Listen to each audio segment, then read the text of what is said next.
ACT, English, sentence structure. An independent clause contains a subject and a verb, and it's a complete thought. So an independent clause can stand by itself, so it can be a sentence. Like the sentence, I am running. See, here we have a subject, I, and then we have this verb phrase, am, and running. And so it's a complete thought. It can stand alone and be a sentence. Now, sometimes independent clauses have other clauses grouped with them, but they can also stand alone. Now, a dependent clause also contains a subject and verb. However, it is an incomplete thought.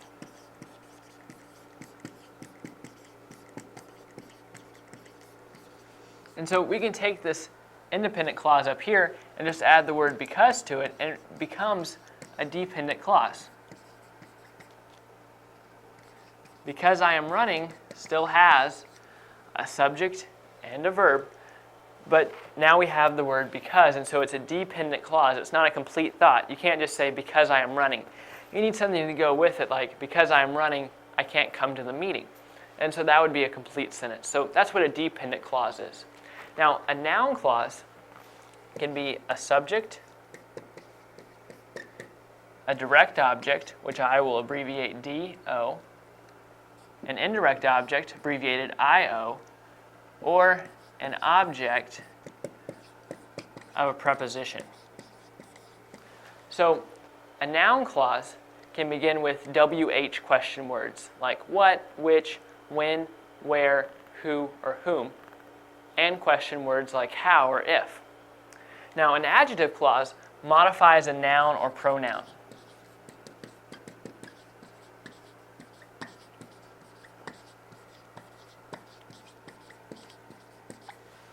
So an adjective clause begins with a word like who, whom, which, that, whose, when, where, why. And it's going to follow the word it modifies. Then finally, we have an adverb clause, which modifies a verb,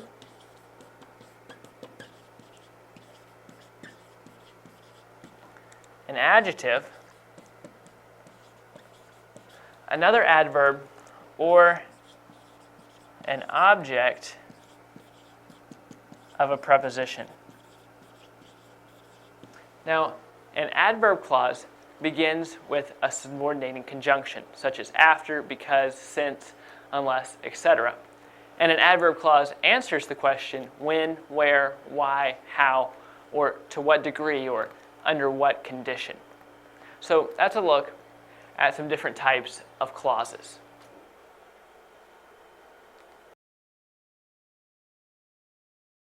Common comma functions. Commas have many different functions, but their three primary functions are to separate clauses,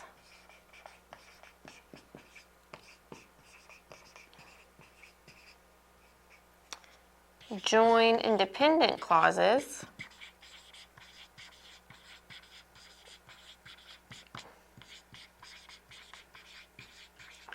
and they're used to avoid confusion.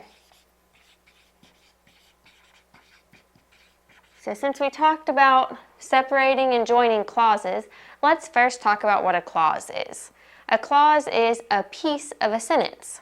If you have a dependent clause, it is dependent on the rest of the sentence. It cannot stand alone as a complete sentence. It would be a fragment. If you have an independent clause, it would be able to stand alone as a sentence. It would be independently a sentence on its own. So dependent clause can't be a sentence by itself, depends on the rest of the sentence. Independent clause stands alone, can be a sentence all by itself. So let's look at how we can separate clauses with commas. You will use a comma to separate a dependent introductory clause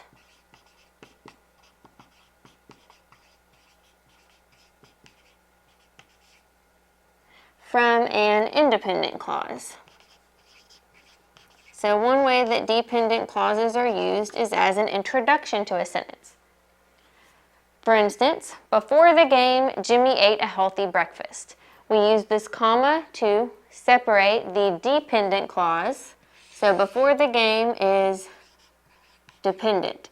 You cannot say before the game all by itself and have it be a complete sentence. It's only a prepositional phrase. So it is a dependent clause.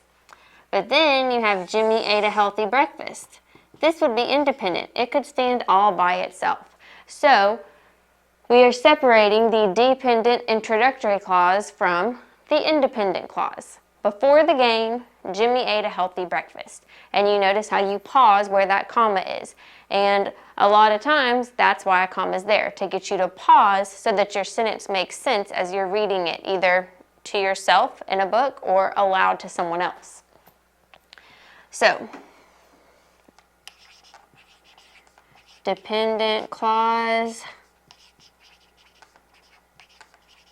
as an introduction needs a comma. Now, let's look at if we kind of switch the order of the sentence up. Jimmy ate a healthy breakfast before the game. When we put before the game at the end of the sentence, we don't need to have that comma anymore. We only needed the comma whenever we wanted to pause to let people know that before the game was separate and to realize the action was happening after that. So Jimmy ate a healthy breakfast before the game. Here, we didn't actually have to put a comma because the independent clause came first.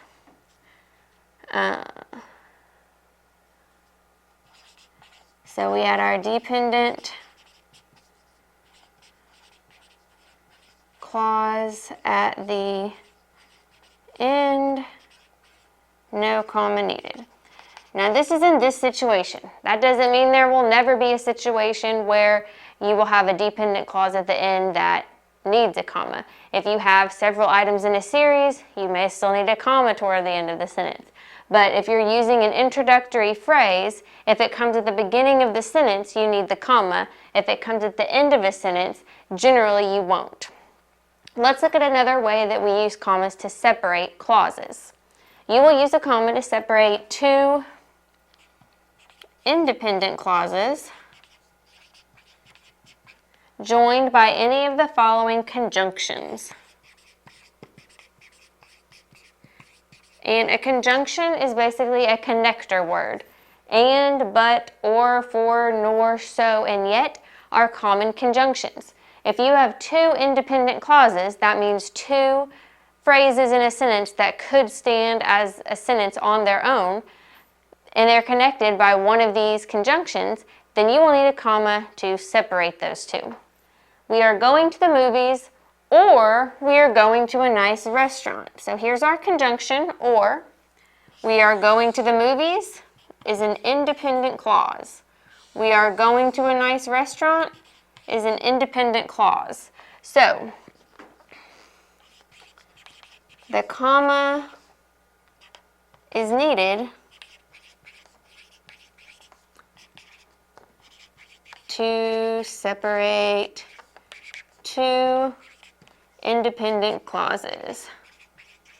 Now, let's look at if we combine this sentence a different way. We are going to the movies or to a nice restaurant. Here, we have that or, which would be a conjunction, but let's look. We are going to the movies is an independent clause. To a nice restaurant is dependent. To a nice restaurant cannot stand by itself. We don't have a subject in that clause. In this version of the sentence, we had we are going still included. So we still had a subject and a verb, so this was a complete thought all by itself. So it was an independent clause. It could stand as a sentence. To a nice restaurant is missing that. It's missing both your subject and your verb. It's not been made a complete sentence, so it's dependent on the rest of the sentence to make sense. So in this instance, we did not have two independent clauses.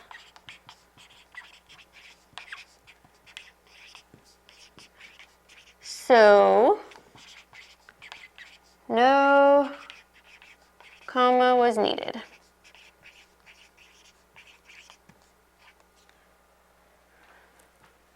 Okay, now let's look at the second primary function of a comma. To join independent clauses, to avoid short, choppy sentences. So generally, whenever we are going to join independent clauses, we're doing it so that we don't have a series of short, choppy sentences. Now you're going to see that this might look a little similar to where we separated independent clauses. Sarah plays softball and Sarah enjoys swimming. Okay, and this one we had an independent clause, or a conjunction, and an independent clause. Let's look at the next version of this set of clauses. Sarah plays softball, runs track, and enjoys swimming. So Sarah plays softball. This is independent. Runs track is dependent. We have our conjunction, and enjoys swimming is dependent. Yet we still have those commas. And then let's look at the last version. Sarah plays softball, Sarah runs track, Sarah enjoys swimming. So all three of these are going to be independent clauses because they are complete sentences. But they're short, choppy sentences. Sarah plays softball, Sarah runs track, Sarah enjoys swimming. We keep hearing Sarah over and over, and these sentences are short. We can combine them to make it a smoother flowing sentence. So you could have two independent clauses joined by a conjunction like we did up here, and then you would use that comma to separate them. But you are still joining multiple sentences when you do that. So you're using those commas to separate the clauses, but you are using them to also join two sentences into one. So Sarah plays softball and Sarah enjoys swimming. So here we used our comma to join these two independent thoughts. Sarah plays softball, runs track, and enjoys swimming. Well, we had dependent clauses here, but we still had a conjunction. The reason we're going to put commas here is because you've got 3 or more items in a series. If you list 3 or more items or clauses, activities in a series, you're going to separate them with commas. So the reason we're using it here is to separate 3 or more items in a series. Here we were using it to separate 2 independent clauses.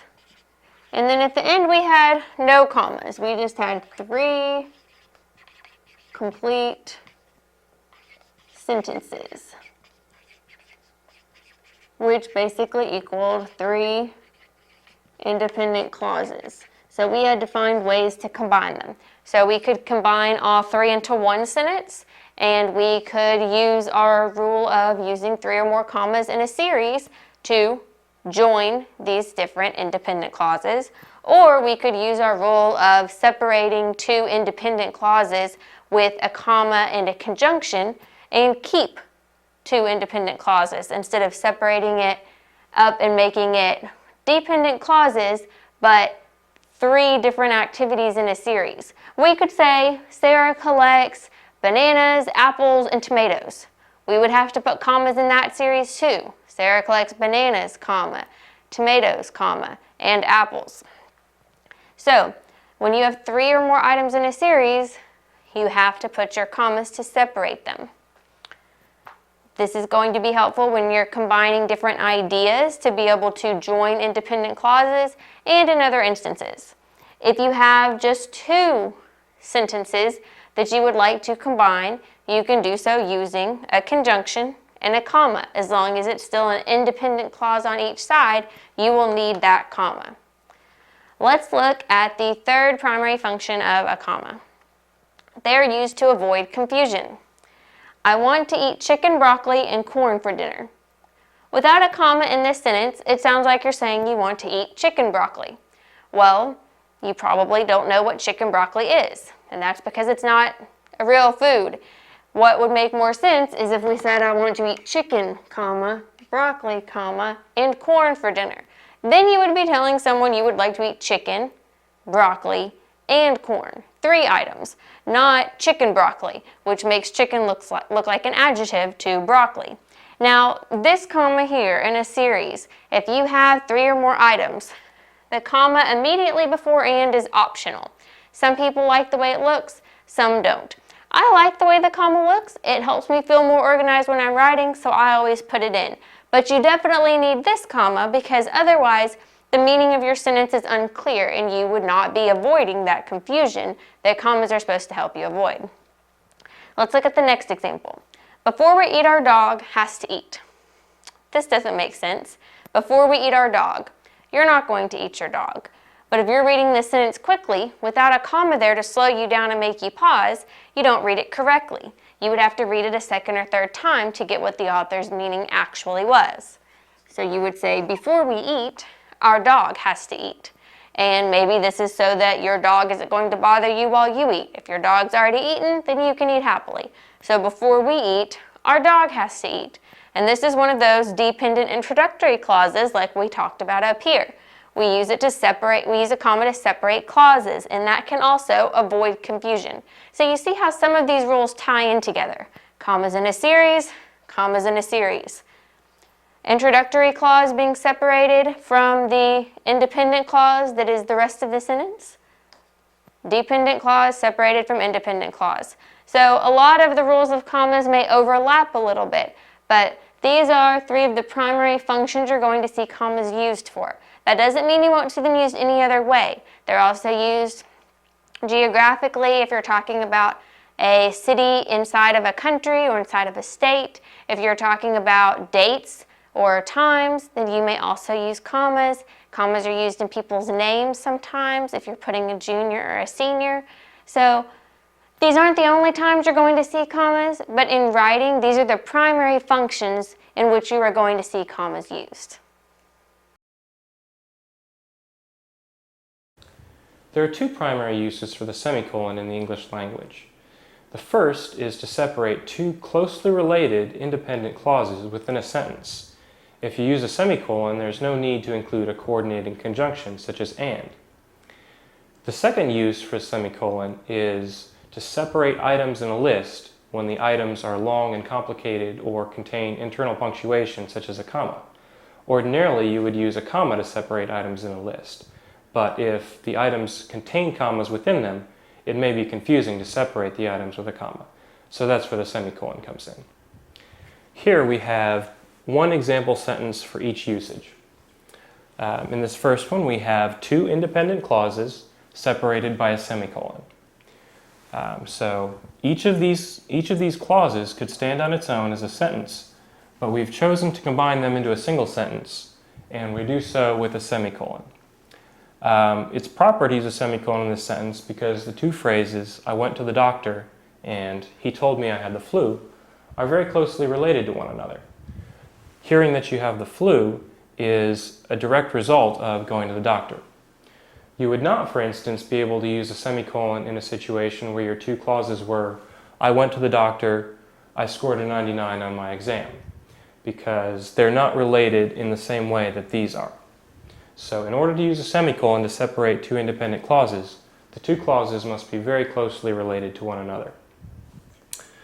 The second example was items in a list. So as you can see here, we've got 3 items, and they are city-state combinations. So you'll recall the proper way to list out cities and states is city, comma, state. So each item has an internal comma. So it could be confusing to try to separate them with commas, so the proper usage in this instance is to use a semicolon to separate each of them. So these are the 2 primary uses for semicolons in English.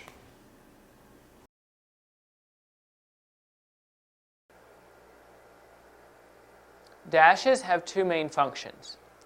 1, they can be used in place of commas in order to set off a certain part of the sentence. Or 2, they can be used to show a pause in a quotation. So let's take a look at the first use. 2 states on the West Coast, Washington and Oregon, have amazing weather. So right here, Washington and Oregon could be omitted from the sentence. So try reading the sentence without Washington and Oregon in the sentence. 2 states on the West Coast have amazing weather. That sentence still makes perfect sense. So Washington and Oregon is just extra information. So what's one way you can set off additional information? Through the use of commas. So we could just put a comma right here after coast and a comma right here after Oregon. But in this case, the writer chose to use 2 dashes. So here, the sentence reads, 2 states on the West Coast, Washington and Oregon, have amazing weather. So here, you pause and where the dashes are. Just like you would pause when you see a comma, pause where the dashes are. So it's 2 states on the West Coast, Washington and Oregon, have amazing weather. So that's one way to use dashes, just to set a certain part off of the sentence from the rest of the sentence. Now also dashes can be used to show a pause in a quotation. Like right here, go to the left, turn right. So right here the speaker is telling the driver to go to the left, and then they pause for a second and realize that they actually need to go to the right, so they're saying turn right. So the dash right here is showing that the speaker thought for a minute, because otherwise the sentence wouldn't make sense without the dash, because the sentence would just read, go to the left, turn right. So the dash is needed here to show the reader that the speaker paused, thought about it, and then changed their mind. A dash can also be used at the end of the sentence if a speaker suddenly stops what they are saying. So it could be like, I was headed this way, then there's a dash, and then it could be Jim froze in fear when he saw the bear. So dashes can also be used at the end of a quotation. So just remember the 2 main ways that dashes can be used. Dashes aren't used very often, so use them sparingly and only when needed.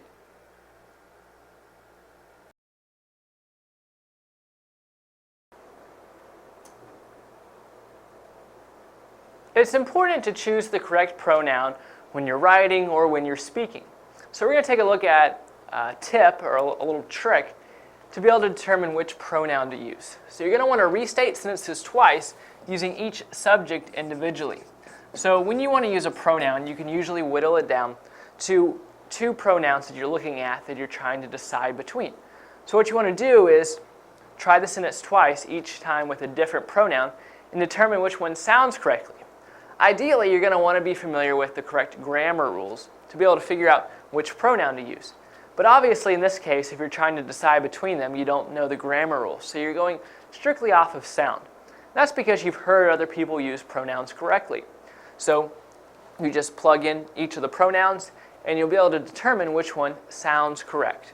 So right here, we have Bob and blank will be going. So we need to figure out the correct pronoun. So it's either going to be me or I. So now we just need to try both. Like Bob and me will be going. Well, that doesn't sound very good, so let's try I. Bob and I will be going. So we know that's correct. Now here we need a pronoun as well. So it's either going to be we or us. So we can try this out. We boys played football last year, or us boys played football last year. Well, immediately we notice that boys doesn't sound correct here. In fact, we need to eliminate boys, because you never want to use a pronoun and its antecedent next to each other. Like, say, for example, we were talking about somebody named Tim. Tim would be the antecedent for the pronoun he.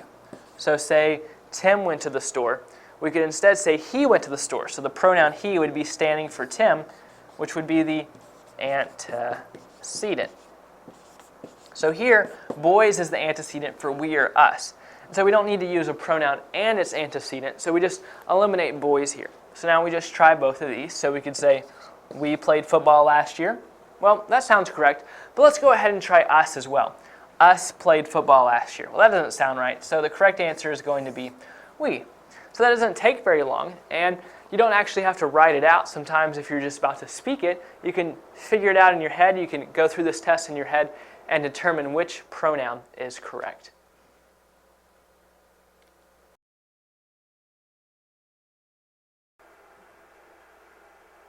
Transitions are very helpful to the reader because they help the reader transition from one thought to another or one concept to another.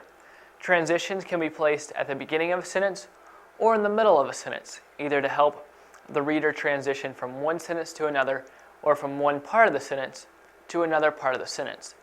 So I want to take a look at many different kinds of transition words and phrases that can be used and how they can be used accurately in sentences. So first of all, transitions can be broken up into different kinds of transitions. So some transitions show addition, like the transitions next and in addition. Remember I said that we can also have transition phrases, and so this is a prepositional phrase acting as a transition. Another type of transition is a summary, like in conclusion or finally.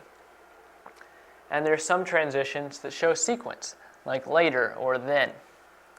And then finally, some transitions show contrast, like although or meanwhile. So how can you effectively use these transitions in sentences? Many times the transition word or transition phrase needs to go at the beginning of the sentence. Like here, this sentence says, next, bake the cookies for 10 minutes. So we put the transition at the beginning of the sentence and put a comma after it. Now, generally, commas come in pairs in sentences when they are showing that a certain part of the sentence isn't needed. So notice here that next could be removed from this sentence, and we could just read the sentence like this, bake the cookies for 10 minutes, and it would still make sense. So usually when you have some kind of phrase or word that could be omitted from the sentence, you put commas on both sides of it. Like here's part of a sentence, then there's a comma, here's the part of the sentence that isn't needed, another comma, and then the rest of the sentence. But when a word or phrase comes at the beginning or the end of a sentence, you only need one comma, because you wouldn't put a comma before next. That would look funny, so you just put a comma after it to show that next isn't there. So although next isn't essential to the sentence, it's helpful because it helps the reader understand the transition from one thought to another. In this case, the next step and directions on how to bake cookies. All right, this next sentence says, although I enjoy the outdoors, I do not like to run. Although is a transition that shows contrast. And notice here there's not a comma right after although. It's placed after outdoors. But again, although I enjoy the outdoors could be removed from the sentence, and it would still make sense. It would just say, I do not like to run. Nevertheless, this part of the sentence is still important to the overall paper. Now, notice that in certain cases, you have to continue the sentence for it to make sense. Like here, it wouldn't matter whether next was here or not. But since you've put although right here, you have to finish the sentence. You couldn't say, although I enjoy the outdoors. Because I enjoy the outdoors makes sense by itself, but once you add although to it, you're telling the reader that there's something else that needs to come. So after you put, although I enjoy the outdoors, you have to put, I do not like to run to finish out the sentence. So the things that are important to remember from this session is that there are many different kinds of transitions that can be classified into different categories. And there's many more categories we could have listed and many more transitions we could have listed under each category. And then generally, the transition word or phrase is going to go at the beginning of the sentence. And in this case, where there's a phrase at the beginning of the sentence that is started off by a transition word, make sure you finish the sentence and don't leave the reader hanging by writing a fragment.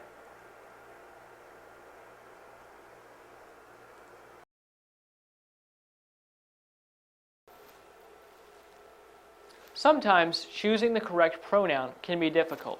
Consider this sentence. Ron and blank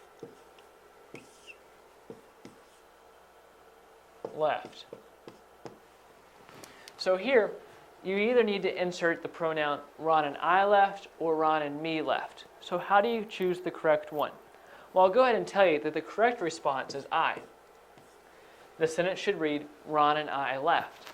Now, there is a grammatical way to come to that conclusion, but there's an easy trick to figure it out. Try removing the first noun in the sentence. So if we remove Ron and then we just read the sentence like this, it's much more easy to figure out which pronoun to use. We can read the sentence two ways. We can try I left, or we can say me left. Me left obviously is not grammatically correct. So the correct pronoun here must be I left. So then that means we can plug I into the sentence, and the sentence makes sense, like Ron and I left. All right, let's look at another option, or another example. He gave Ron and blank a gift. He gave Ron and blank a gift. So here, do we insert the pronoun I or me? Well, let's try the trick again. and remove Ron and Ann from the sentence. So we can try it two ways. Once by inserting the pronoun I, and once by inserting the pronoun me. He gave me a gift. Or we could read it as, he gave I a gift. Here, I does not sound grammatically correct. So me must be the correct response because he gave me a gift sounds grammatically correct. So me is the correct pronoun to insert in the blank. So the sentence now reads, he gave Ron and me a gift. And that is the correct way to do it. So again, the more you get familiar with these pronouns, the easier it will be to determine which pronoun to use. But you can always use the trick of eliminating one of the nouns in the sentence to figure out which pronoun you need. Notice one more thing, that I always put the pronouns second, because in this case, these sentences were referring to the speaker. So say these sentences are referring to myself. Out of respect for the other person, you should always put yourself last in the order of people. So it wouldn't be correct to say, I and Ron left, or he gave me and Ron a gift. It always is grammatically correct to put yourself after the other people in the sentence.